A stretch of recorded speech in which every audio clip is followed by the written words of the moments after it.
ನಮಸ್ಕಾರ, good morning. ನಾನು ಹರೀಶ್ ನಾಗರಾಜು. ನಾವು ಯಾರೂ ಅಂದುಕೊಳ್ಳೋದಕ್ಕೂ ಮೀರಿ, ಇನ್ಕ್ಲೂಡಿಂಗ್ ತಜ್ಞರು ಅಂದುಕೊಳ್ಳದೇ ಇರೋದನ್ನು ಮೀರಿ ಈ ಸೋಂಕಿನ ಸಂಖ್ಯೆ ಮತ್ತು ಸಾವಿನ ಸಂಖ್ಯೆ ಹೆಚ್ಚಾಗ್ತಾ ಇದೆ. ಪ್ರತಿದಿನ 1,00,000 ಗಡಿ ಮೀರ್ತಾ ಇದೆ ಈ ಸೋಂಕು. ಜನತಾ ಕರ್ಫ್ಯೂ ಫೇಲ್ ಆಯ್ತಾ ಅನ್ನುವ ಅನುಮಾನ ಕಾಡ್ತಾ ಇದೆ. ಹಾಗಾದ್ರೆ ಲಾಕ್ಡೌನ್ ಫಿಕ್ಸಾ?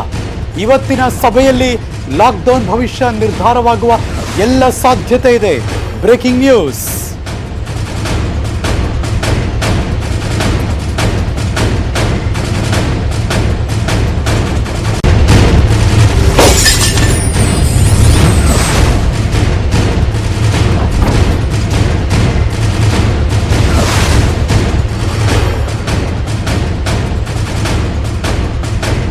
ದಿನದ ಹಾಗೆ ಮಗದೊಂದು ದಿನ 1,00,000 ಹತ್ತತ್ರ.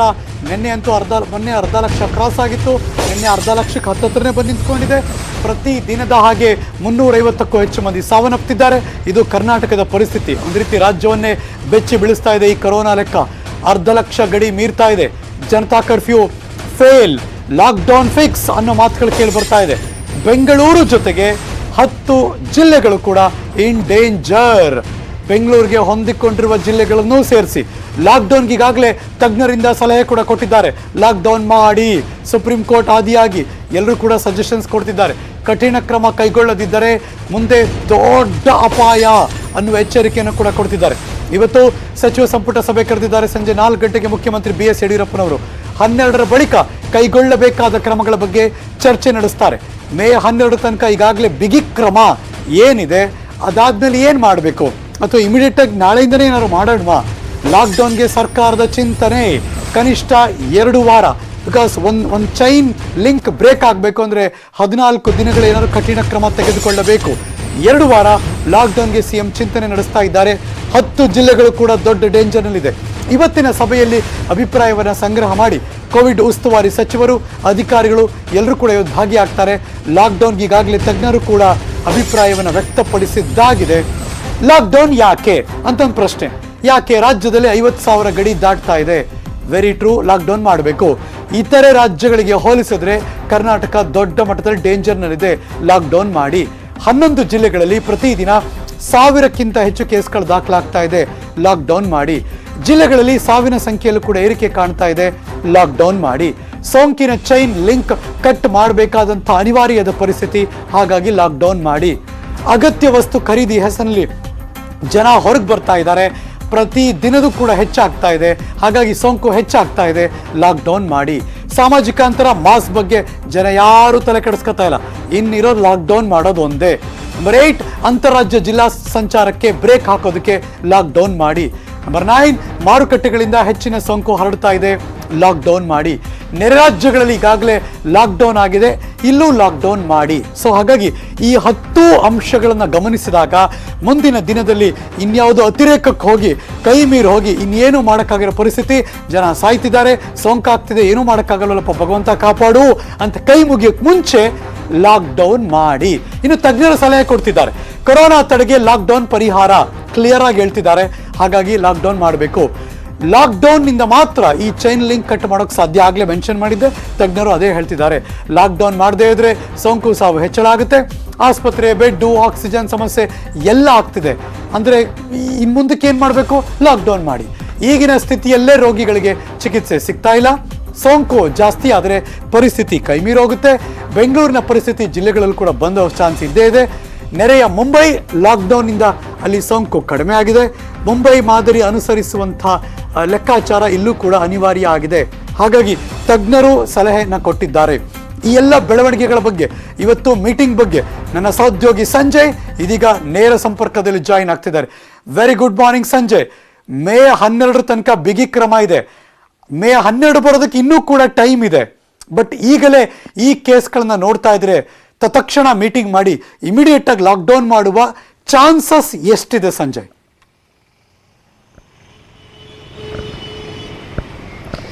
ಅದೇ ಒಂದು ಉದ್ದೇಶಕ್ಕೆ ಅಂದ್ರೆ ಮುಂದೆ ಲಾಕ್ಡೌನ್ ಮಾಡಬೇಕಾ ರಾಜ್ಯದಲ್ಲಿ, ಯಾಕಂತಂದ್ರೆ ಈಗಿರ್ತಕ್ಕಂಥ ಪರಿಸ್ಥಿತಿಯನ್ನ ನೋಡಿ ನಿಜಕ್ಕೂ ಸಹ ಸರ್ಕಾರ ಬೆಚ್ಚಿ ಬಿದ್ದಿರ್ತಕ್ಕಂಥದ್ದು. ಯಾಕಂದ್ರೆ ಹಾಫ್ ಸೆಂಚುರಿ ದಾಟಿರ್ತಕ್ಕಂಥದ್ದು ರಾಜ್ಯದಲ್ಲಿ ಕರೋನಾ ಕೇಸ್. ಈ ಒಂದು ವಿಚಾರವಾಗಿ ಮಹತ್ವದ ಒಂದು ಸಭೆಯನ್ನ CM ಅವರು ನಡೆಸ್ತಾ ಇರ್ತಕ್ಕಂಥದ್ದು. ಸಭೆಯಲ್ಲಿ ಏನು ಕೋವಿಡ್ ಉಸ್ತುವಾರಿ ಸಚಿವರುಗಳು, ಆರೋಗ್ಯ ಸಚಿವರು ಮತ್ತೆ ಹಿರಿಯ ಅಧಿಕಾರಿಗಳು, ಸರ್ಕಾರದ ಮುಖ್ಯ ಕಾರ್ಯದರ್ಶಿ ರವಿ ಅವರ ನೇತೃತ್ವದಲ್ಲಿ ಮಹತ್ವದ ಸಭೆ ಇಂದು ಸಂಜೆ ನಡೀತಾ ಇರ್ತಕ್ಕಂಥದ್ದು. ಏನು ಸಭೆಯಲ್ಲಿ ಈಗಾಗಲೇ ಸಾಕಷ್ಟು ಚರ್ಚೆ ಮಾಡಬೇಕಾಗಿರೋ ವಿಚಾರಗಳನ್ನ ಏನ್ ವಿಚಾರಗಳನ್ನ ಚರ್ಚೆ ಮಾಡಬೇಕು ಅಂತಕ್ಕಂಥದ್ದನ್ನ ತೀರ್ಮಾನ ಆಗಿದೆ ಅಂತ ಅನ್ಸುತ್ತೆ. ಯಾಕಂತಂದ್ರೆ ಈಗ ಏನು ಜನತಾ ಕರ್ಫ್ಯೂನ ಮಾಡಲಾಯಿತು, ಜನತಾ ಕರ್ಫ್ಯೂ ಮಾಡಿದ್ದು ಯಾವುದೇ ರೀತಿ ಪ್ರಯೋಜನಕ್ಕೆ ಬಂದಿಲ್ಲ ಅಂತ ಕಾಣ್ತಾ ಇರ್ತಕ್ಕಂಥದ್ದು. ಈ ಒಂದು ಹಿನ್ನೆಲೆಯಲ್ಲಿ ಬೇರೆ ರೀತಿಯ ಕ್ರಮಗಳನ್ನ ಕೈಗೊಳ್ಬೇಕಾ ಅಥವಾ ಸಂಪೂರ್ಣವಾಗಿ ಲಾಕ್ಡೌನ್ ಮಾಡಬೇಕಾ ರಾಜ್ಯವನ್ನ ಅಂತಕ್ಕಂಥ ಒಂದು ಮಹತ್ವದ ನಿರ್ಧಾರ ಕೈಗೊಳ್ಳಲಿಕ್ಕೆ ಇವತ್ತಿನ ಸಭೆ ನಡೀತಾ ಇರ್ತಕ್ಕಂಥದ್ದು. ಹರೀಶ್ ನಾಗರಾಜ್, ಮುಖ್ಯವಾಗಿ ನೀವು ನಿನ್ನೆ ಗಮನಿಸಬೇಕಾಗಿರ್ತಕ್ಕಂಥದ್ದು ಆರೋಗ್ಯ ಸಚಿವರು ಸಂಪೂರ್ಣವಾಗಿ ಲಾಕ್ಡೌನ್ ಮಾಡಬೇಕು ಅಂತಕ್ಕಂಥ ಒಂದು ಅಭಿಪ್ರಾಯವನ್ನ ವ್ಯಕ್ತಪಡಿಸ್ತಾರೆ. ಮತ್ತೊಂದು ಕಡೆ DCM ಅಶ್ವಥ್ ನಾರಾಯಣ ಅವರು ಲಾಕ್ಡೌನ್ ಮಾಡ್ತಕ್ಕಂಥ ಚಿಂತನೆ ಇಲ್ಲ ಅಂತಕ್ಕಂಥ ಒಂದು ದಿಟ್ಟಿನಲ್ಲಿ ಮಾತನಾಡ್ತಾರೆ. ಹಾಗಾಗಿ ರಾಜ್ಯ ಸರ್ಕಾರ ಇನ್ನೂ ಸಹ ಗೊಂದಲದಲ್ಲಿ ಇದೆ. ಅಂದ್ರೆ ಆ ಗೊಂದಲವನ್ನು ನಿವಾರಣೆ ಮಾಡ್ಲಿಕ್ಕೋಸ್ಕರ ಇವತ್ತು ಸಂಜೆ ಸಭೆ ನಡೀತಾ ಇರ್ತಕ್ಕಂಥದ್ದು. ಸಭೆಯ ನಂತರ ಸ್ಪಷ್ಟ ಚಿತ್ರಣ ಹೊರಬರುತ್ತೆ. ಇನ್ನು ನೀವು ಹೇಳಿದಾಗೆ ಲಾಕ್ಡೌನ್ ಮಾಡಲಿಲ್ಲ ಅಂದ್ರೆ ಸಂಪೂರ್ಣವಾಗಿ ಪರಿಸ್ಥಿತಿ ಎದೆಗೆಡುತ್ತೆ. ಯಾಕಂದ್ರೆ 50,000 ಕೇಸ್ ದಾಟಿದ ಮೇಲೆ ಲಾಕ್ಡೌನ್ ಮಾಡಲಿಲ್ಲ ಅಂದ್ರೆ ಇನ್ನೇನ್ ಮಾಡ್ಬೇಕಾಗುತ್ತೆ? ಜಾಸ್ತಿ ಕೇಸ್ ಆಗ್ತಾ ಹೋದ್ರೆ ರಾಜ್ಯದ ಪರಿಸ್ಥಿತಿ ಗೊತ್ತಿದೆ. ಹಾಸಿಗೆ 11 ಜಿಲ್ಲೆಗಳು ಅತಿ ಹೆಚ್ಚು ಡೇಂಜರ್ ನಲ್ಲಿ ಇದೆ ಅಂತ ಮಾಹಿತಿ ಗೊತ್ತಾಯ್ತು. ಈ ಲಾಕ್ಡೌನ್ ಬರೀ 11 ಜಿಲ್ಲೆಗೆ ಮಾತ್ರ ಮಾಡಿ ಬೇರೆ ಜಿಲ್ಲೆಗೆ ಮಾಮೂಲಿ ಇಡ್ತಾರಾ, ಅಥವಾ ಇಲ್ಲಪ್ಪ ಇಡೀ ಕರ್ನಾಟಕ ಲಾಕ್ಡೌನ್ ಮಾಡೋ ಆಲೋಚನೆನಾ, ಅಥವಾ ಬಿಗಿ ಕ್ರಮವನ್ನ ಇನ್ನಷ್ಟು ಬಿಗಿ ಅಂದ್ರೆ ಹೇಗೆ, ಜನಕ್ಕೆ ಹೇಗೆ ಅರ್ಥೈಸ್ತಾರೆ, ಅಥವಾ ಇದ್ಯಾವುದು ಮಾಡೋದೇ ಬೇಡಪ್ಪ, ಈಗಾಗಲೇ ಎಲ್ಲರೂ ಸಲಹೆ ಕೊಟ್ಟಿದ್ದಾರೆ ಲಾಕ್ಡೌನ್ ಮಾಡೇ ಬಿಡೋಣ ಅನ್ನುವಷ್ಟು ಚಾನ್ಸಸ್ ಎಷ್ಟಿದೆ ಸಂಜಯ್?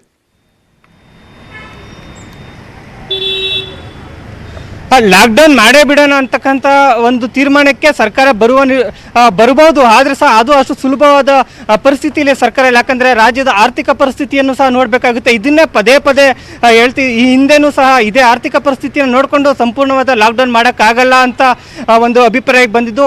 ಆದರೆ ಇಂದು ಏನಂತ ಅಂದ್ರೆ ಪರಿಸ್ಥಿತಿ ಕೈಮೀರಿ ಹೋಗ್ತಾ ಇದ್ದಂಥ ಸಂದರ್ಭದಲ್ಲಿ ತಜ್ಞರು ಸಹ ಹೇಳಿರೋದ್ರಿಂದ ಲಾಕ್ಡೌನ್ ಮಾಡಬೇಕು ಅಂತಕ್ಕಂಥ ಮಾತು ಕೇಳಿ ಬರ್ತಾ ಇದೆ. ಹಾಗಾಗಿ ಲಾಕ್ಡೌನ್ ಮಾಡುವ ನಿರ್ಧಾರಕ್ಕೆ ಸರ್ಕಾರ ಬರ್ಬೋದು ಅಂತ ಸಹ ಹೇಳ್ಬೋದು. ಒಂದು ವೇಳೆ ಲಾಕ್ಡೌನ್ ಮಾಡದೆ ಮುಂದೆ ಹೆಚ್ಚು ಪರಿಸ್ಥಿತಿ ತೀರಾ ಕೈ ಮೀರಿದು ಅಂತ ಸಂದರ್ಭ ಬಂದಂತ ಸಂದರ್ಭದಲ್ಲಿ ಅವಾಗೂ ಸಹ ಸರ್ಕಾರನೇ ಇದರ ಹೊಣೆಯನ್ನು ಹೊರಬೇಕಾಗುತ್ತೆ. ಹಾಗಾಗಿ ಲಾಕ್ಡೌನ್ ಮಾಡುವ ನಿರ್ಧಾರಕ್ಕೆ ಸರ್ಕಾರ ಬರ್ಬೋದು ಅಂತ ಹೇಳ್ತದೆ. ಆದರೆ ಲಾಕ್ಡೌನ್ ಒಂದ್ ವೇಳೆ ಲಾಕ್ಡೌನ್ ಮಾಡಲಿಲ್ಲ ಅಂತಂದ್ರೆ ಸಹ ಈಗಿರ್ತಕ್ಕಂತಹ ಪರಿಸ್ಥಿತಿಗಳು ಅಂದ್ರೆ ಜನತಾ ಕರ್ಫ್ಯೂ ಮಾಡಿದಂತ ಸಂದರ್ಭದಲ್ಲಿ ಯಾವೆಲ್ಲ ಲೂಸ್ ಫಾಲ್ಸ್ ಆಗಿತ್ತು, ಎಲ್ಲಿ ಜನರು ಹೆಚ್ಚು ಹೋರಾಟವನ್ನು ಮಾಡ್ತಿದ್ರು, ಎಲ್ಲಿ ಜನತಾ ಕರ್ಫ್ಯೂ ಯಾಕೆಲ್ಲ ಒಂದು ವಿಫಲವಾಯಿತು ಅಂತ ಒಂದು ಅಂಶಗಳನ್ನ ಇಟ್ಕೊಂಡು ಅದನ್ನ ಕಠಿಣ ಪರಿಸ್ಥಿತಿಯನ್ನ ಮಾಡಬಹುದು. ಅಂತಂದ್ರೆ ಫಾರ್ ಎಕ್ಸಾಂಪಲ್ ಮಾರುಕಟ್ಟೆಗಳಲ್ಲಿ ಎಷ್ಟೇ ಮಾಡಿದ್ರು ಸಹ ಜನರ ಹೋರಾಟ ಜಾಸ್ತಿ ಆಗ್ತಾ ಇತ್ತು, ಓಡಾಟವನ್ನ ಮಾಡ್ತಾ ಇರು ಅಂತ ಒಂದು ಪ್ರದೇಶದಲ್ಲಿ ಕಟ್ಟುನಿಟ್ಟಿನ ಕ್ರಮಕ್ಕೆ ಮುಂದಾಗಬಹುದು. ಕಟ್ಟುನಿಟ್ಟಾಗಿ ಯಾರು ಸಹ ಮನೆಯಿಂದ ಹೊರಗಡೆ ಬರಬಾರ್ದು ಅಂತಕ್ಕಂಥ ಸೂಚನೆಯನ್ನ ಕೊಡಬಹುದು. ಈ ರೀತಿಯ ಒಂದು ಅಂಶಗಳನ್ನ ಚರ್ಚೆ ಮಾಡಿ ಲಾಕ್ಡೌನ್ ಮಾಡುವ ನಿರ್ಧಾರಕ್ಕೆ ಬರಬಹುದು ಅಥವಾ ಮತ್ತಷ್ಟು ಬಿಗಿ ಕಠಿಣ ನಿಲುವುಗಳನ್ನ ಸರ್ಕಾರ ಕೈಗೊಳ್ಳಬಹುದು. Nagaraj, thank you so much ಈ ಕ್ಷಣದ ಮಾಹಿತಿಯನ್ನು ಅಪ್ಡೇಟ್ ಮಾಡೋದಕ್ಕೆ. ಸಂಜೆ ರಾಜ್ಯದಲ್ಲಿ ಮೊನ್ನೆ ನಮ್ಮೆಲ್ಲರಿಗೂ ಗೊತ್ತಿರೋ ಹಾಗೆ 50,000 ಮೀರಿತು ಪ್ರಕರಣಗಳು. ನಿನ್ನೆ 50,000 ಹತ್ತತ್ರಕ್ಕೆ ಬಂದು ನಿಂತ್ಕೋತು. 49,000 ಚಿಲ್ಲರೆ ಕೇಸ್ಗಳು. ನಿನ್ನೆ ಅಂತೂ ಎಕ್ಸಾಕ್ಟ್ ಆಗಿ 328 ಮಂದಿ ಸಾವನ್ನಪ್ಪಿದ್ರು. ಈ 350ರ ಆಸುಪಾಸಿನಲ್ಲಿ 3-4 ದಿನದಿಂದ ರಾಜ್ಯದ ಸಾವಿನ ಲೆಕ್ಕ ಓಡಾಡ್ತಾ ಇದೆ. ಇದು ನಿಜವಾಗ್ಲೂ ದೊಡ್ಡ ಆತಂಕ. ಪಾಸಿಟಿವಿಟಿ ರೇಟ್ 40% ಎಲ್ಲ ತಲುಪ್ತಾ ಇದೆ ಅನ್ನೋ ಒಂದು ಆತಂಕಕಾರಿ ಬೆಳವಣಿಗೆ ಇದೆಯಲ್ಲ, ಅದು ದೊಡ್ಡ ಮಟ್ಟದಲ್ಲಿ ಭಯ ಹುಟ್ಟಿಸುತ್ತೆ. ಬೆಂಗಳೂರು ಜೊತೆಗೆ ರಾಜ್ಯದಲ್ಲೂ 10 ಜಿಲ್ಲೆಗಳು ದೊಡ್ಡ ಮಟ್ಟದಲ್ಲಿ ಅಲರ್ಟ್ ಮತ್ತು ಟೆನ್ಷನ್ ನಲ್ಲಿದೆ. Breaking news.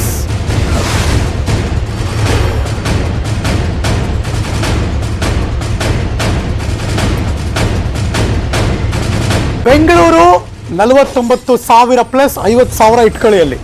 ಅದು ಬಿಟ್ಟರೆ ಹತ್ರ ಇರೋದು ಅಂದರೆ ಮೈಸೂರು, ಈ ಕಡೆ ತುಮಕೂರು. ಮೈಸೂರು ಮತ್ತು ತುಮಕೂರು 2,000 ಪ್ಲಸ್ 2,500, 2,500 ಎಲ್ಲ ಬರ್ತಾ ಇದೆ. ಇನ್ನು ಅದು ಬಿಟ್ಟರೆ ಇನ್ನು 8 ಜಿಲ್ಲೆಗಳಲ್ಲಿ ಹತ್ತಿರ 1,000ಕ್ಕೆ ಬಂದು ನಿಲ್ತು. 970, 937, 910, 992 ಈ ಥರದ ಲೆಕ್ಕಾಚಾರ ನೋಡ್ತಾ ಇದ್ದೀವಿ. ಸೊ ಹಾಗಾಗಿ ಇಷ್ಟೂ ಜಿಲ್ಲೆಗಳು 10+1 ಬೆಂಗಳೂರು ಸೇರಿಸಿ ರಾಜ್ಯದಲ್ಲಿ ನೆನ್ನೆ ನೋಡಿ 49,058 ಲಾಕ್ಡೌನ್ ಮಾಡಿದ್ರೆ ಬೆಂಗಳೂರಿನ ಪರಿಸ್ಥಿತಿ ತುಂಬ ಕಷ್ಟ. 328 ಜನ ನೆನ್ನೆ ಸತ್ತಿದ್ದಾರೆ. ಬೇರೆ ಬೇರೆ ಜಿಲ್ಲೆಗಳ ಬೆಡ್ ಇಲ್ಲ, ವೆಂಟಿಲೇಟರ್ ಸಮಸ್ಯೆ ಎದುರಾಗ್ತಾ ಇದೆ. ಗುಣಮುಖರಾಗ್ತಿರೋರು 18,943, ಹತ್ತಿರ 19,000 ಜನ. ಬೆಂಗಳೂರಿನ ಕೇಸ್ 23,706. ಇದು ನಿಜವಾಗ್ಲೂ ಆತಂಕ ಉಂಟು ಮಾಡ್ತಾ ಇದೆ. ಪ್ರಮುಖ ನಗರಗಳನ್ನ ಹಿಟ್ಟು ಏನೇನಾಗ್ತಿದೆ ಅಂತ ನೋಡಿದ್ರೆ ನಮ್ಮ ಬೆಂಗಳೂರೇ ಡೇಂಜರ್ನಲ್ಲಿ ಇದೆ ಅಂತ ಅನಿಸ್ತಾ ಇದೆ. ಡೇಂಜರ್ ನಗರಗಳ ಪೈಕಿ ಬೆಂಗಳೂರು ಮೇಲಿಂದ 3ನೇ ಸ್ಥಾನ, ಟಾಪ್ 3. ಬೆಂಗಳೂರಿನ ಭೀಕರತೆ ಬಿಚ್ಚಿಟ್ಟಿದೆ ಕೇಂದ್ರ ಸರ್ಕಾರ. Breaking news.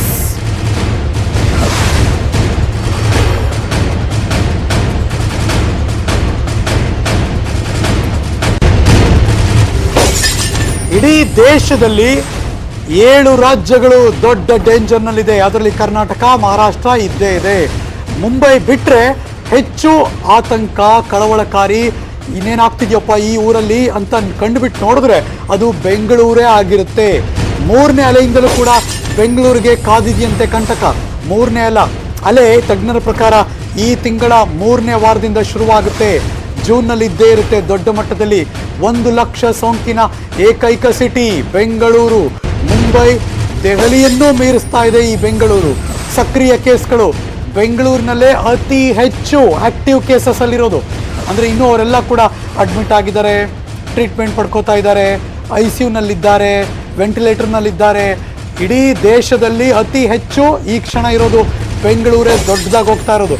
1 ಲಕ್ಷ ಸಕ್ರಿಯ ಕೇಸ್. ಬೆಂಗಳೂರು ಬಿಟ್ಟರೆ ಯಾವ ಸಿಟಿನೂ ಕೂಡ 1 ಲಕ್ಷ ಇಲ್ಲ ಆಕ್ಟಿವ್ ಕೇಸಸ್ ಅಲ್ಲಿ. ಐ ರಿಪೀಟ್, ನಿಮ್ಮೆಲ್ಲರ ಗಮನಕ್ಕೆ, ಇಡೀ ದೇಶದಲ್ಲೇ ಬೆಂಗಳೂರೇ ಅತಿ ಹೆಚ್ಚು ಆಕ್ಟಿವ್ ಕೇಸಸ್ ಇರೋದು, ಸಕ್ರಿಯ ಪ್ರಕರಣಗಳಿರೋದು. ಬೆಂಗಳೂರೇ ಸಕ್ರಿಯ ಪ್ರಕರಣದಲ್ಲಿ 1 ಲಕ್ಷ ದಾಟಿರೋದು. ಬೇರೆ ಇನ್ಯಾವ ಸಿಟಿನಲ್ಲೂ 1 ಲಕ್ಷ ಕೇಸ್, ಸಕ್ರಿಯ ಕೇಸ್ ದಾಟಿಲ್ಲ.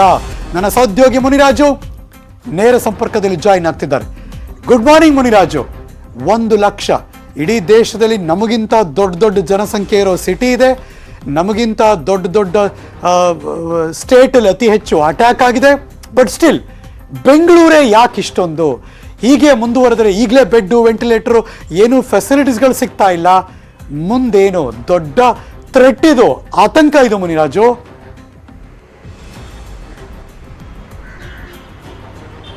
ಖಂಡಿತ ಹರೀಶ್, ಯಾಕಂದ್ರೆ ಇದು ಬೆಂಗಳೂರು ಮತ್ತೆ ಜನರಿಗೆ ಒಂದು ಆತಂಕಕಾರಿ ವಿಚಾರ ಅಂತಾನೆ ಹೇಳ್ಬೇಕಾಗುತ್ತೆ. ಯಾಕಂದ್ರೆ ದೇಶದ ಪ್ರಮುಖ ನಗರಗಳಲ್ಲಿ ಅತಿ ಡೇಂಜರಸ್ ನಗರ ಬೆಂಗಳೂರು ಸಹ ಅದರಲ್ಲಿ ಒಂದಾಗಿರುವಂಥದ್ದು. ಅದು 3ನೇ ಸ್ಥಾನದಲ್ಲಿ ಇರುವಂತ ನಗರ ಆಗಿದೆ. ಮತ್ತೆ ಸಕ್ರಿಯವಾಗಿ ಸುಮಾರು 1 ಲಕ್ಷಕ್ಕೂ ಅಧಿಕ ಪ್ರಕರಣಗಳು ಈಗ ಚಾಲ್ತಿಯಲ್ಲಿರುವಂತಹದ್ದು ಬೆಂಗಳೂರು ನಗರದಲ್ಲಿ ಅತಿ ಹೆಚ್ಚು ಅಂತ ಈಗ ಗೊತ್ತಾಗಿರುವಂಥದ್ದು. ಯಾಕಂದ್ರೆ ದೇಶದ ಬೇರೆ ಬೇರೆ ನಗರಗಳಿಗೆ ಹೋಲಿಕೆ ಮಾಡಿಕೊಂಡ್ರೆ ಬೆಂಗಳೂರಿನಲ್ಲಿ ಅತಿ ಹೆಚ್ಚು ಕೇಸುಗಳು ಸಕ್ರಿಯವಾಗಿರುವಂಥದ್ದು. ಈಗ ಸಿಕ್ಕಿರುವಂತಹ ಮಾಹಿತಿಯಲ್ಲಿ ಈಗ ಕೇಂದ್ರ ಸರ್ಕಾರ ಒಂದು ಪ್ರಕಟಣೆಯನ್ನು ಕೊಟ್ಟಿರುವಂಥದ್ದು. ಮತ್ತೆ ಅತಿ ಹೆಚ್ಚು ಸೋಂಕಿತರು ಮತ್ತೆ ದಿನೇ ಸೋಂಕು ಹೆಚ್ಚಾಗ್ತಿರುವಂತಹ ನಗರವೂ ಸಹ ಆಗಿದೆ. ಏನು ನಿನ್ನೆ 49,000ಕ್ಕೂ ಅಧಿಕ ಪ್ರಕರಣಗಳು ವರದಿಯಾಗಿತ್ತು. ಅದಕ್ಕೂ ಮುನ್ನ ದಿನ ಸುಮಾರು 50,000 ಪ್ರಕರಣಗಳು ವರದಿಯಾಗಿತ್ತು. ಈ ರೀತಿ ದಿನೇ ಸೋಂಕಿತರ ಸಂಖ್ಯೆ ಹೆಚ್ಚಾಗ್ತಿರೋದ್ರಿಂದ ಎಲ್ಲೋ ಒಂದ್ ಕಡೆ ಬೆಂಗಳೂರು ನಗರ ಅತಿ ಹೆಚ್ಚು ಸೋಂಕಿತರನ್ನ ಒಳಗೊಳ್ತಿರುವಂತಹ ನಗರ ಆಗ್ತಿದೆ ಅಂತೇಳಿ ಒಂದು ಆತಂಕವನ್ನ ಸೃಷ್ಟಿ ಮಾಡ್ತಿರುವಂಥದ್ದು. ಮತ್ತೆ ಇದೇ ವೇಳೆ ರಾಜ್ಯದ ಬೇರೆ ಕೆಲವು ಜಿಲ್ಲೆಗಳಲ್ಲಿ ಸಹ ಸೋಂಕು ಹೆಚ್ಚಾಗ್ತಿರುವಂಥದ್ದು ಕಂಡು ಬರ್ತಾ ಇದೆ. ಅದರಲ್ಲಿ ಪ್ರಮುಖವಾಗಿ ಮೈಸೂರು, ತುಮಕೂರಿನಲ್ಲಿ ಪ್ರತಿನಿತ್ಯ 2,000 ಪ್ರಕರಣಗಳು ವರದಿಯಾಗ್ತಿದ್ರೆ, ಇನ್ನು ಉಳಿದ ಕೆಲವು 7-8 ಜಿಲ್ಲೆಗಳಲ್ಲಿ ಸುಮಾರು 900ಕ್ಕೂ ಹೆಚ್ಚು ಪ್ರಕರಣಗಳು ಸಹ ಈಗ ವರದಿಯಾಗ್ತಿರುವಂಥದ್ದು. ಅದರಿಂದ ರಾಜ್ಯದಲ್ಲಿ ಸೋಂಕಿತರ ಸಂಖ್ಯೆ ದಿನೇ ಹೆಚ್ಚಾಗ್ತಿರೋದ್ರಿಂದ ಎಲ್ಲೋ ಒಂದ್ ಕಡೆ ಸಾಕಷ್ಟು ಆತಂಕವನ್ನ ಉಂಟು ಮಾಡ್ತಿರುವಂಥದ್ದು. ಮತ್ತೆ ಕಳೆದ 8 ದಿನಗಳಿಂದ ಜನತಾ ಕರ್ಫ್ಯೂನ್ನ ಸರ್ಕಾರ ಜಾರಿ ಮಾಡಿದೆ. ಆದರೆ ಜನತಾ ಕರ್ಫ್ಯೂ ಜಾರಿ ಮಾಡಿದ್ರು ಸಹ ಪ್ರತಿನಿತ್ಯ ಸೋಂಕಿತರ ಸಂಖ್ಯೆ ಮತ್ತೆ ಪ್ರಕರಣಗಳು ಅಧಿಕ ಆಗ್ತಿರೋದ್ರಿಂದ ಸರ್ಕಾರಕ್ಕೂ ಸಹ ಒಂದು ಕಡೆ ಒಂದು ಚಿಂತೆ ಆಗಿರುತ್ತೆ. ಯಾಕಂದ್ರೆ ಜನತಾ ಕರ್ಫ್ಯೂ ಇಂದ ಸ್ವಲ್ಪ ಕಂಟ್ರೋಲ್ಗೆ ಸಿಗಬಹುದು ಅಂತೇಳಿ ಒಂದು ಸರ್ಕಾರಕ್ಕೆ ಒಂದು ಆಶಾ ಭಾವನೆ ಇತ್ತು. ಆದ್ರೆ ಇತ್ತೀಚೆಗೆ ಒಂದು ಸೋಂಕಿತರ ಸಂಖ್ಯೆ ಹೆಚ್ಚಾಗ್ತಿರೋದ್ರಿಂದ ಬಹುಶಃ ಮುಂದಿನ ದಿನಗಳಲ್ಲಿ ಯಾವ ರೀತಿ ಸರ್ಕಾರ ಕಟ್ಟುನಿಟ್ಟಿನ ಕ್ರಮಗಳನ್ನ ಕೈಗೊಳ್ಳುತ್ತೆ ಅನ್ನೋದು ಕಾದ್ ನೋಡ್ಬೇಕಾಗಿದೆ. Harish, thank you so much Muniraju. ಈ ಕ್ಷಣದ ಮಾಹಿತಿಯನ್ನು ಅಪ್ಲೋಡ್ ಮಾಡಿದ್ದಕ್ಕೆ. ಪ್ರತಿದಿನ ಸಂಜೆ ಕೊರೋನಾದ ಲೆಕ್ಕಾಚಾರ ಬಂದಾಗ ನಾವೆಲ್ಲ ನಮ್ಮ ಸಾಮಾಜಿಕ ಜಾಲತಾಣದಲ್ಲಿ ಅಪ್ಲೋಡ್ ಮಾಡಿದಾಗ ತುಂಬಾ ಜನ ನನಗೂ ಮೆಸೇಜ್ ಮಾಡ್ತಿರ್ತಾರೆ, ಹೆಂಗ್ ಸರ್ ಕರೋನಾ ಕಟ್ಟುನಿಟ್ಟಿನ ಕ್ರಮ ಅಂತಾರೆ, ಹೆಂಗ್ ಜಾಸ್ತಿ ಆಗ್ತಿದೆ ಇದು ಅಂತ. ಈ ಪ್ರಶ್ನೆಗೆ ಉತ್ತರ ಪ್ರತಿದಿನ ಬೆಳಗ್ಗೆ ತೋರಿಸ್ತಿರ್ತೀವಿ. ಹೆಂಗಿರುತ್ತೆ ಮಾರ್ಕೆಟ್ಗಳು, ಹೆಂಗಿರುತ್ತೆ ಜನಜಾತ್ರೆಗಳು ಅಂತ. ಇವತ್ತು ಡೇ 10 ಈ ಲಾಕ್ಡೌನ್ ಅಂದ್ರೆ ಈ ಬಿಗಿ ಕ್ರಮ ಕೈಗೊಂಡು ಕೊರೋನಾ ಕಾಲದಲ್ಲೂ ಹೇಗಿದೆ ಭರ್ಜರಿ ವ್ಯಾಪಾರ ಅಂದ್ರೆ ಬೆಂಗಳೂರಿನ KR ಮಾರ್ಕೆಟ್ಗೆ ಕರ್ಕೊಂಡು ಹೋಗ್ಬೇಕು. ಮಾರ್ಕೆಟಿನ ಟೌನ್ ಹಾಲಿಂದ KR ಮಾರ್ಕೆಟ್ಗೆ ಹೋಗ್ಬೇಕಾದ್ರೆ ಹೇಗಿದೆ ಪರಿಸ್ಥಿತಿ? ಜನ ಏನು ಕರೋನಾ ಇಲ್ಲಪ್ಪ, ನಮ್ಮ ಪಡೆ ನಾವಿದ್ದೀವಿ. ತುಂಬ ಜನ ಬೈತಿರ್ತಾರಲ್ಲ ನಮ್ಮನ್ನ, ಬೇರೆಯವ್ರನ್ನ, ಇವ್ರು ಇಲ್ಲದೆ ಇದ್ರೆ ಕರೋನಾ ಆರಾಮಾಗಿರುತ್ತೆ, ನಮ್ಗೆ ಹೇಳ್ಬಿಟ್ಟ ಕರೋನಾ ಓಡಾಡುತ್ತೆ. ಕರೋನಾ ಮರೆತು ಹೇಗೆ ಮುಗಿಬಿದ್ದಿದ್ದಾರೆ. ಇದು ಶುಕ್ರವಾರ ಮೇ 7ನೇ ತಾರೀಕು ಬೆಳ್ಳಂಬೆಳಗ್ಗೆ. ಇದಿಷ್ಟು ಕೂಡ ಈ ಕ್ಷಣ ನೋಡ್ತಿರುವಂತಹ ಬೆಳವಣಿಗೆ. ಮಾಸ್ಕು, ಸಾಮಾಜಿಕ ಅಂತರ ಎಲ್ಲ ಮಂಗಮಾಯ. ಹಿಂಡಾಗಿ ಜನ ಹೂ ಖರೀದಿ ಮಾಡ್ತಿದ್ದಾರೆ. KR ಮಾರುಕಟ್ಟೆ ಸುತ್ತ ಟ್ರಾಫಿಕ್ ಜಾಮ್ ಇದ್ದೇ ಇದೆ. ನನ್ನ ಸಹೋದ್ಯೋಗಿ ಮುನಿರಾಜು ಅಲ್ಲಿ ಹೋದ್ರು, ಒಂದು ಶೂಟ್ ಮಾಡಿ ಹೇಗಿದೆ ಅಂತೆಲ್ಲ ತೋರಿಸಿ ಒಂದು ವಾಕ್ ಥ್ರೂ ಮಾಡಿದ್ದಾರೆ. Over to you Muniraju. ರಾಜ್ಯದಲ್ಲಿ ಕೊರೋನಾ ಸೋಂಕು ಹೆಚ್ಚಾಗ್ತಿರೋದ್ರಿಂದ ಈಗಾಗಲೇ ಜನತಾ ಕರ್ಫ್ಯೂನ ಜಾರಿ ಮಾಡಲಾಗಿದೆ. ಇವತ್ತಿಗೆ 8 ದಿನ ಕಳೆದಿದೆ. ಆದರೆ ಜನತಾ ಕರ್ಫ್ಯೂ ಎಫೆಕ್ಟ್ ಯಾವ ರೀತಿ ಇದೆ ಅನ್ನೋದನ್ನ ಈ ಒಂದು ಮಾರ್ಕೆಟ್ನಲ್ಲಿ ನಾವು ನೋಡ್ಬೋದು. ಏನು KR ಮಾರ್ಕೆಟ್ ಬಳಿ ಈಗಾಗಲೇ ನಾವು ಇದ್ದೀವಿ. ಈ ಒಂದು ಏರಿಯಾದಲ್ಲಿ ನೋಡ್ಬೋದು, ಏನು ಹೂ ಮತ್ತೆ ತರಕಾರಿ ವ್ಯಾಪಾರ ಮಾಡೋದಕ್ಕೊಂದು ಅವಕಾಶವನ್ನು ಕೊಟ್ಟಿರೋದ್ರಿಂದ ಈಗಾಗಲೇ ಬೆಳಗ್ಗೆ 5 ಗಂಟೆಯಿಂದಲೂ ಸಹ ಇಲ್ಲಿ ವ್ಯಾಪಾರ ಜೋರಾಗಿ ನಡೀತಾ ಇದೆ. ಒಂದು ಏನು ಪ್ರತಿನಿತ್ಯಕ್ಕಿಂತ ಹೆಚ್ಚಿನ ಸಂಖ್ಯೆಯಲ್ಲಿ ಜನ ಆಗಮಿಸಿ ಇಲ್ಲಿ ಹೂ ವ್ಯಾಪಾರವನ್ನ ಮಾಡ್ತಾ ಇರೋದನ್ನ ನಾವು ನೋಡ್ಬೋದು. ಮತ್ತೆ ತರಕಾರಿ, ಹಣ್ಣುಗಳನ್ನು ಸಹ ಇಲ್ಲಿ ವ್ಯಾಪಾರ ಮಾಡ್ತಾ ಇದ್ದಾರೆ. ಏನು ಪ್ರತಿನಿತ್ಯ ಸರ್ಕಾರ ಅಗತ್ಯ ವಸ್ತುಗಳನ್ನ ಕೊಂಡ್ಕೊಳ್ಳೋದಕ್ಕೆ ಒಂದು ಅವಕಾಶ ಕೊಟ್ಟಿರೋದ್ರಿಂದ ಸಾಕಷ್ಟು ಜನ ಆಗಮಿಸಿ ಇಲ್ಲಿ ಈ ಒಂದು ರಸ್ತೆಯಲ್ಲಿ ವ್ಯಾಪಾರವನ್ನ ಮಾಡ್ತಾ ಇರುವಂತದ್ದು. ಮೊದಲು KR ಮಾರ್ಕೆಟ್ ನಲ್ಲಿ ವ್ಯಾಪಾರ ನಡೀತಾ ಇತ್ತು, ಆದ್ರೆ ಅಲ್ಲಿ ಹೆಚ್ಚಿನ ಜನ ಸಂದಣಿ ಆಗಿದ್ರಿಂದ ಈಗ ಅಲ್ಲಿ ತರಕಾರಿ ಮಾರ್ಕೆಟ್ ಮತ್ತೆ ಹಣ್ಣಿನ ಮಾರ್ಕೆಟ್ ಅನ್ನ ಬೇರೆ ಬೇರೆ ಕಡೆಗೆ ಒಂದು ಸ್ಥಳಾಂತರ ಮಾಡಿ ಈಗ ಹೂ ವ್ಯಾಪಾರವನ್ನ ಈ ಒಂದು SJP ಪಾರ್ಕ್ ಬಳಿ ಇರುವಂತಹ ರಸ್ತೆಯಲ್ಲಿ ಈಗ ಮಾರಾಟ ಮಾಡೋದಕ್ಕೆ ಒಂದು ಅವಕಾಶವನ್ನು ಕೊಟ್ಟಿದ್ದಾರೆ. ಈಗಾಗಲೇ ಈ ಒಂದು ರಸ್ತೆಯಲ್ಲಿ ನೋಡಬಹುದು ಜನ ಎಷ್ಟರ ಮಟ್ಟಿಗೆ ಸೇರಿದ್ದಾರೆ ಅಂತೇಳಿ. ಏನು ಸಾಕಷ್ಟು ಜನ ಗುಂಪಾಗಿ ನಿಂತ್ಕೊಂಡು ಇಲ್ಲಿ ವ್ಯಾಪಾರ ಮಾಡೋದನ್ನು ಸಹ ನಾವು ಕಾಣ್ತಾ ಇದ್ದೀವಿ. ಯಾಕಂದ್ರೆ ಸೋಷಿಯಲ್ ಡಿಸ್ಟೆನ್ಸ್ ತುಂಬಾ ಮುಖ್ಯ ಆಗಿದ್ರು ಸಹ ಇಲ್ಲಿ ಹೆಚ್ಚಿನ ಜನ ಗುಂಪಾಗಿ ನಿಂತ್ಕೊಂಡು ಅಂಗಡಿಗಳ ಬಳಿ ನಿಂತ್ಕೊಂಡು ಹೂವಿನ ವ್ಯಾಪಾರ ಮತ್ತೆ ತರಕಾರಿಗಳನ್ನು ಸಹ ಇಲ್ಲಿ ಪರ್ಚೇಸ್ ಮಾಡ್ತಾ ಇದ್ದಾರೆ. ಮತ್ತೆ ಮಾಸ್ಕ್ ಅನ್ನು ಸಹ ಧರಿಸಿದ್ದಾರೆ. ಆದ್ರೆ ಕೆಲವರು ಬೇಕಾಬಿಟ್ಟಿಯಾಗಿ ಅಂದ್ರೆ ಮೂಗನ್ನ ಬಿಟ್ಟು ಮಾಸ್ಕ್ ಧರಿಸಿರುವಂತರು ಸಹ ಸಾಕಷ್ಟು ಜನ ಇಲ್ಲಿ ಕಂಡು ಬರ್ತಾರೆ. ಇನ್ನು ಮಾರ್ಷಲ್ಸ್ ಮತ್ತೆ ಪೊಲೀಸರು ಎಂದಿನಂತೆ ರೌಂಡ್ಸ್ ಮಾಡ್ತಿದ್ರು ಸಹ ಅವರು ಬಂದು ಬರೋ ತನಕ ಮಾತ್ರ ಮಾಸ್ಕ್ ಅನ್ನ ಹಾಕಿರ್ತಾರೆ. ಅವ್ರು ಬಂದು ಹೋದ ಬಳಿಕ ಮತ್ತೆ ಯಥಾಸ್ಥಿತಿಯಾಗಿ ಜನರ ವರ್ತನೆ ಕಂಟಿನ್ಯೂ ಆಗ್ತಾ ಇರುವಂತದ್ದು. ಈಗಾಗಲೇ ಸಾಕಷ್ಟು ಮುನ್ನೆಚ್ಚರಿಕೆಗಳು ಮತ್ತೆ ಕಠಿಣ ರೂಲ್ಸ್ ಅನ್ನು ಸಹ ಪೊಲೀಸರು ಮತ್ತೆ ಸರ್ಕಾರ ಜಾರಿ ಮಾಡಿದ್ರು ಸಹ ಎಲ್ಲೋ ಒಂದ್ ಕಡೆ ಜನ ಸ್ವಲ್ಪ ಇನ್ನೂ ನಿರ್ಲಕ್ಷ್ಯತನವನ್ನು ವಹಿಸ್ತಾ ಇರುವಂತದ್ದು ಕಂಡು ಬರ್ತಾ ಇರುವಂತದ್ದು. ಮತ್ತೆ ಈಗಾಗಲೇ ರಾಜ್ಯದಲ್ಲಿ ಮತ್ತೆ ಬೆಂಗಳೂರು ನಗರದಲ್ಲಿ ಸೋಂಕು ದಿನೇ ದಿನೇ ಹೆಚ್ಚಾಗ್ತಾ ಇದೆ. ನಿನ್ನೆ ಸಹ ಸುಮಾರು 50,000 ಹತ್ತಿರ ಸೋಂಕು ಪತ್ತೆಯಾಗಿದ್ರು ಸಹ ಇನ್ನೂ ಜನ ಈ ರೀತಿಯಾಗಿ ಗುಂಪಾಗಿ ಸೇರಿ ವ್ಯಾಪಾರ ಮಾಡ್ತಿರೋದನ್ನ ನೋಡಿದ್ರೆ ಎಲ್ಲೋ ಒಂದ್ ಕಡೆ ಇನ್ನೂ ಅವ್ರಿಗೆ ಹೆಚ್ಚಿನ ಅರಿವು ಮತ್ತೆ ಹೆಚ್ಚಿನ ಜವಾಬ್ದಾರಿ ಸಹ ಬೇಕಾಗುತ್ತೆ ಅನ್ನೋದು ಇಲ್ಲಿ ಕಂಡು ಬರ್ತಾ ಇರುವಂತದ್ದು. ಕ್ಯಾಮರಾ ಪರ್ಸನ್ ನೂರ್ ಅಹಮದ್ ಜೊತೆ ಮುನಿರಾಜು, ನ್ಯೂಸ್ 18 ಕನ್ನಡ, ಬೆಂಗಳೂರು. ನ್ಯೂಸ್ ಮುಂದುವರಿಯುತ್ತೆ. ಒಂದು ಚಿಕ್ಕ ಬ್ರೇಕ್ ಆದ್ಮೇಲೆ ಎಲ್ಲೂ ಹೋಗದೆ ಕಾಯ್ತಾ ಇರಿ. 1, 2, 3. Welcome back. ಭಾರತಕ್ಕೆ ಕಾದಿದೆಯಂತಪ್ಪ ಕೊರೋನಾ ಅಪಾಯ. ಲಾಕ್ ಡೌನ್ ಮಾಡದೆ ಹೋದ್ರೆ ಪರಿಸ್ಥಿತಿ ಇನ್ನೂ ಭೀಕರವಾಗೋಗುತ್ತೆ. ವಿಶ್ವದ ಪ್ರಸಿದ್ಧ ವೈದ್ಯ ಡಾಕ್ಟರ್ ಆಂಥೋನಿ ಫೌಜಿ ಎಚ್ಚರಿಕೆ ಕೊಟ್ಟಿದ್ದಾರೆ. Breaking news.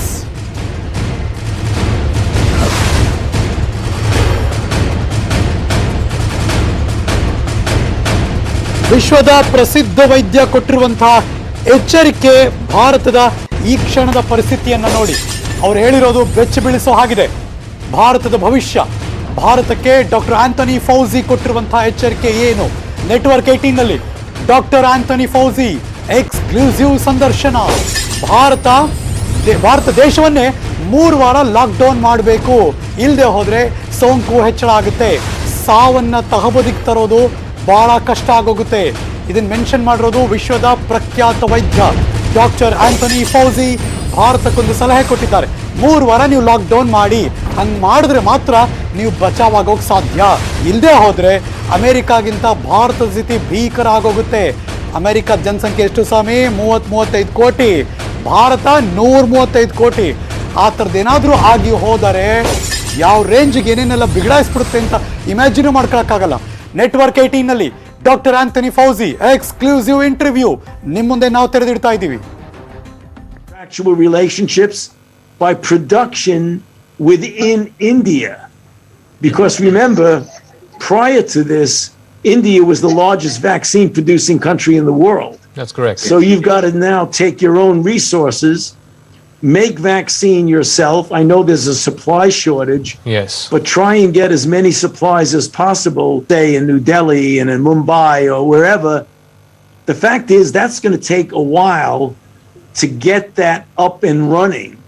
So that's a good solution intermediately and in the long range. But it doesn't solve the problem that India has today and tomorrow and the next day. What you need now is vaccines to put into someone's arm.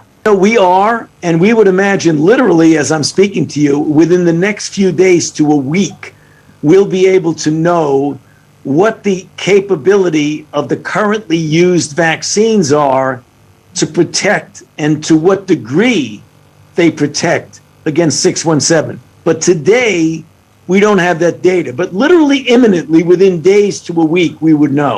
You've got to get hospital beds now. You can't have people out in the street in taxi cabs getting oxygen the way we see on the international TV media. Yeah. You've got to correct that problem right now. Then there's the intermediate. How do we get more vaccines so that we can get people 3 weeks, a month from now to prevent them from getting sick? And that means you got to get vaccine that's already produced. Then in the longer range, you've got to be able to get the transfer of the right vaccine technology so that over the next 6 months to a year. ಇದು doctor Anthony ಫೌಸಿ ಭಾರತಕ್ಕೆ ಕೊಟ್ಟಿರುವಂತಹ ಸಲಹೆ. ನಿಮ್ಮ news 18 ಕನ್ನಡದಲ್ಲಿ exclusive ಆಗಿ ನಾವು ನಿಮಗೆ ತೆರೆದಿಟ್ವಿ. ನನ್ನ ಸಹೋದ್ಯೋಗಿ ಧರಣೇಶ್ ಬೂಕನಕೆರೆ ಇದೀಗ ನೇರ ಸಂಪರ್ಕದಲ್ಲಿ ಜಾಯಿನ್ ಆಗ್ತಿದ್ದಾರೆ ನವದೆಹಲಿಯಿಂದ. Good morning Dharanesh. ಒಂದು ದಿನ ಕಳೆದ್ರೂ ಈಗ ಬಹಳ ಕಷ್ಟ ಆಗ್ತಿದೆ ಕೊರೋನಾದಲ್ಲಿ. ಎಷ್ಟು ಸಾಧ್ಯನೋ ಅಷ್ಟು ಬೇಗ ನಿರ್ಣಯ ತಗೋಬೇಕು. ಡಾಕ್ಟರ್ ಆಂಥನಿ ಫೌಸಿ ಅವರ ಮಾತು ಕೇಳಿಸ್ಕೊತಾ ಇದ್ದಾರೆ. ಈಗಂತೂ ಕೀಪಿಂಗ್ ಫಿಂಗರ್ ಅಕ್ರಾಸ್ ಏನ್ ಮಾಡುತ್ತೆ ಕೇಂದ್ರ ಸರ್ಕಾರ ಅಂತ ಇಡೀ ದೇಶದ ಜನತೆ ಕಾಯ್ತಿದ್ದಾರೆ ಧರಣೇಶ್.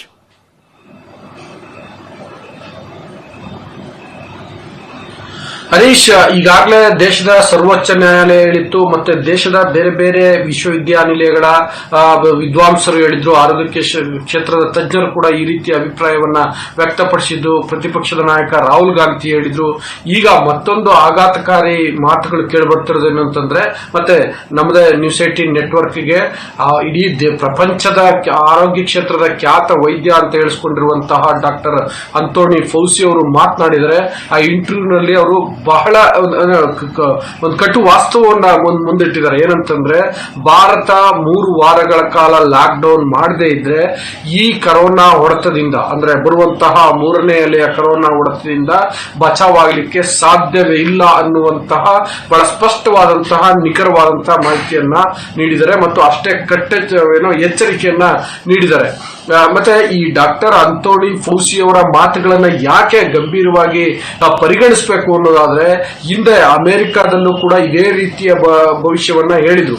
ಅಂದ್ರೆ ಮೊದಲ ಅಲೆ ಕರೋನಾ ಬಂದಂತಹ ಸಂದರ್ಭದಲ್ಲಿ ಡಾಕ್ಟರ್ ಅಂಥೋನಿ ಫೌಸಿ ಅವರು ಅಮೆರಿಕವನ್ನ ಎಚ್ಚರಿಸಿದ್ರು ಮತ್ತು ಅಮೆರಿಕಕ್ಕೆ ಅವ್ರು ಏನು ಹೇಳಿದ್ರು ಅದೇ ರೀತಿ ಆಯ್ತು. ಅಂದ್ರೆ ಇಡೀ ವಿಶ್ವದಲ್ಲೇ ಅತ್ಯಂತ ಹೆಚ್ಚು ಸಫರ್ ಪಡುವ ದೇಶ ಅಮೆರಿಕ ಆಗುತ್ತೆ ಅನ್ನುವಂತಹ ಮಾತುಗಳನ್ನ ಡಾಕ್ಟರ್ ಅಂಥೋನಿ ಫೌಸಿ ಹೇಳಿದ್ರು.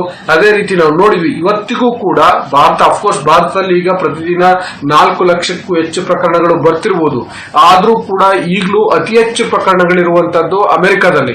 ಅಂದ್ರೆ ಅಷ್ಟು ದೊಡ್ಡ ಮಟ್ಟದ ಹೊಡೆತ ಅಮೆರಿಕಕ್ಕೆ ಬಿದ್ದಿತ್ತು. ಅದು ಅಂಥೋನಿ ಫೌಸಿ ಅವರು ಹೇಳಿದ್ದಂತೆ. ಮತ್ತೆ ಇದೇ ಅಂಥೋನಿ ಫೌಸಿ ಅವರು ಅಮೆರಿಕಕ್ಕೆ ಮತ್ತೊಂದು ಸಲಹೆಯನ್ನು ನೀಡಿದ್ರು, 2ನೇ ಅಲೆ ಕರೋನಾವನ್ನ ನಿಯಂತ್ರಿಸುವ ಬಗ್ಗೆ. ಆಗ ಅಮೆರಿಕದ ಆಡಳಿತ ಡಾಕ್ಟರ್ ಅಂಥೋನಿ ಫೌಸಿ ಅವರ ಸಲಹೆಯನ್ನ ಪರಿಗಣಿಸಿತು. ಅವರು ನೀಡಿದಂತಹ ಶಿಫಾರಸುಗಳ ಆಧಾರದ ಮೇಲೆ ಕ್ರಮಗಳನ್ನ ಕೈಗೊಳ್ತು. ಈಗ ನೋಡಿ, ಅಮೆರಿಕದಲ್ಲಿ 2ನೇ ಅಲೆಯ ನಿಯಂತ್ರಣದಲ್ಲಿದೆ. ಅಂದ್ರೆ ಯಾಕೆ ಅಂದ್ರೆ ಎಲ್ಲರಿಗೂ ಗೊತ್ತಿರೋ ಹಾಗೆ ಅತಿ ಹೆಚ್ಚು ವ್ಯಾಕ್ಸಿನೇಷನ್ ಗಳನ್ನ ಅಮೆರಿಕ ಇನಿಷಿಯೇಟ್ ಮಾಡಿದ್ರು ಇಮಿಡಿಯೇಟ್ ಆಗಿ. ಇಲ್ಲ, ಅದೆಲ್ಲವೂ ಕೂಡ ಪ್ರಾಬ್ಲಮ್ ಅಲ್ಲ ಧರಣೇಶ್.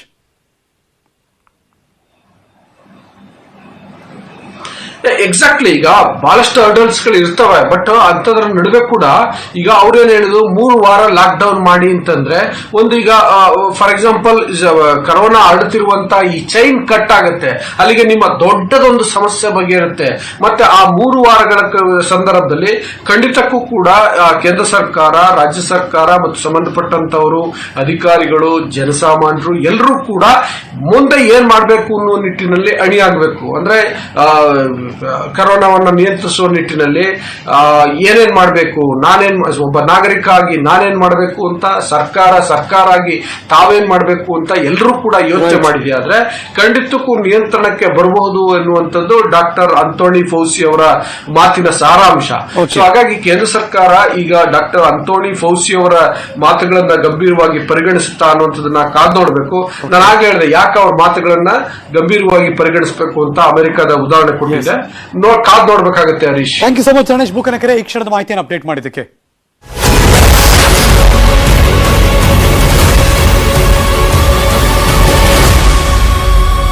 ಬೆಡ್ ಬ್ಲಾಕಿಂಗ್ ದಂಧೆಯ ಬೆನ್ನು ಬಿದ್ದಿದ್ದಾರೆ ಸಿಸಿಬಿ ಅವರು. ತನಿಖೆ ಚುರುಕುಗೊಳಿಸ್ತಾ ಇದ್ದಾರೆ. ಹೊರಗಡೆ ಸ್ಫೋಟಕ ಮಾಹಿತಿಗಳು ಹೊರಗೆ ಬರ್ತಾ ಇದೆ. ರಾಜಕಾರಣಿಗಳ ನೆರಳಲ್ಲೇ ಆಗ್ತಿದ್ಯಾ ಈ ದಂಧೆ ಅನ್ನೋ ಪ್ರಶ್ನೆ ಕಾಡ್ತಾ ಇದೆ. Breaking news.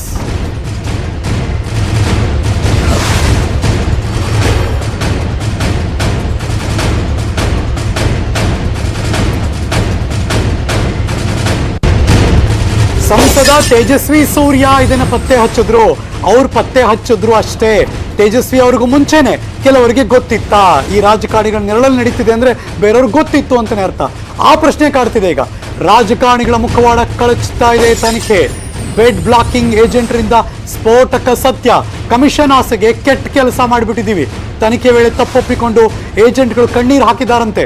ವೈದ್ಯರ ಸೂಚನೆಯಂತೆ ಕೆಲಸ ಮಾಡ್ತಿದ್ದಾಗಿ ಹೇಳಿಕೆ ಕೊಟ್ಟಿದ್ದಾರೆ. ಇಬ್ಬರು ವೈದ್ಯರ ವಿಚಾರಣೆ ಮಾಡ್ತಿದ್ದಾರೆ ಸಿಸಿಬಿ ಅವರು ಕೂಡ. ರಾಜಕಾರಣಿಗಳ ಲಿಂಕ್ ಬಗ್ಗೆ ಪೊಲೀಸರು ತನಿಖೆ ಮಾಡ್ತಿದ್ದಾರೆ.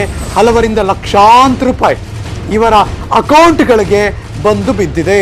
ಒಬ್ಬ ರೋಗಿ ಹತ್ರ ಕನಿಷ್ಠ 75,000 ಕಿತ್ಕೊತಾ ಇದ್ರಂತೆ. ನೇತ್ರ, ರೋಹಿತ್ ಗೂಗಲ್ ಪೇ ಮೂಲಕ ಡಾಕ್ಟರ್ ಸುರೇಶ್, ಡಾಕ್ಟರ್ ರೆಹಾನ್ಗೆ ಹಣ ವರ್ಗಾವಣೆ ಆಗ್ತಾ ಇತ್ತು.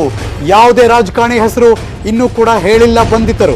8 ವಲಯದ ವಾರ್ ರೂಮ್ ಡೇಟಾ ಪರಿಶೀಲನೆ ಮಾಡ್ತಿದ್ದಾರೆ. ವಾರ್ ರೂಮ್ಗಳ ಇನ್ನಷ್ಟು ಮಂದಿ ಬಂಧನ ಆಗುವ ಸಾಧ್ಯತೆ ದಟ್ಟವಾಗಿದೆ. ಕೆಲ ಕಾರ್ಪೊರೇಟರ್ಗಳು ರಾಜಕಾರಣಿಗಳಿಂದ ಬೆಡ್ ಬ್ಲಾಕ್ ನಡೀತಾ ಇದೆ ಎಂದ ಮಾಹಿತಿ ಸಿಗ್ತಾ ಇದೆ. ಹಣ ಪಡೆದಿರೋದು ಏಜೆಂಟ್ ಸಂಪರ್ಕದ ಮಾಹಿತಿ ಇನ್ನೂ ನಿಗೂಢವಾಗಿದೆ. ಶೀಘ್ರವೇ ಹೊರಗೆ ಬರುತ್ತೆ ಬೆಡ್ ಬ್ಲಾಕಿಂಗ್ ಅಸಲಿ ಸತ್ಯ. ನೀವೆಲ್ಲರೂ ಅಂದುಕೊಂಡಿರುವ ಆ ರಾಜಕಾರಣಿಗಳು ಜನಪ್ರತಿನಿಧಿಗಳು ಇದ್ರೆ ಆವಾಗಿದೆ ಕತೆ ಮುಂದೆ.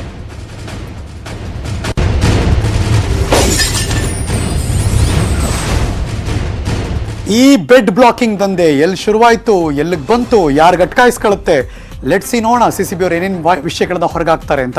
ಇಲ್ಲಿಗೆ ಈ ನ್ಯೂಸ್ ಮುಗಿಸಿ ನಾನು ಹೋಗಿ ಬರ್ತೀನಿ. ಸ್ಟುಡಿಯೋಯಿಂದ ಹೊರಗಡೆ ಹೋಗ್ತಾ ಇದ್ದೀನಿ. ಅಫ್ಕೋರ್ಸ್ ಮಾಸ್ಕ್ ಹಾಕೊಂಡೇ ಹಾಕೋತೀನಿ. ನೀವು ಅಷ್ಟೇ ಮನೆಯಿಂದ ಹೊರಗೆ ಹೋಗ್ತಿದ್ದೀರಾ, ಮಾಸ್ಕ್ ಹಾಕೊಳ್ಳೋದನ್ನ ಮಾತ್ರ ಮಿಸ್ ಮಾಡಬೇಡಿ. ಹೊರಗೋದ್ಮೇಲೆ ಸಾಮಾಜಿಕ ಅಂತರ, ಸೋಷಿಯಲ್ ಡಿಸ್ಟೆನ್ಸಿಂಗ್ ಯಾವಾಗಲೂ ಫಾಲೋ ಮಾಡಿ. ಅವಾಗ ಸ್ಯಾನಿಟೈಸ್ ಮಾಡ್ಕೋತಾ ಇರಿ. ಮತ್ತೆ ಸಿಗ್ತೀನಿ ಮುಂದಿನ ನ್ಯೂಸ್ಗಳಲ್ಲಿ. ಆದರೆ ಪಕ್ಕಾ ನ್ಯೂಸ್ಗೆ ನೀವು ಯಾವಾಗಲೂ ನೋಡ್ತಾ ಇರಿ News 18 ಕನ್ನಡ. ಜಾಲ ನಮ್ಮದು, ಬಲ ನಿಮ್ಮದು. 1, 2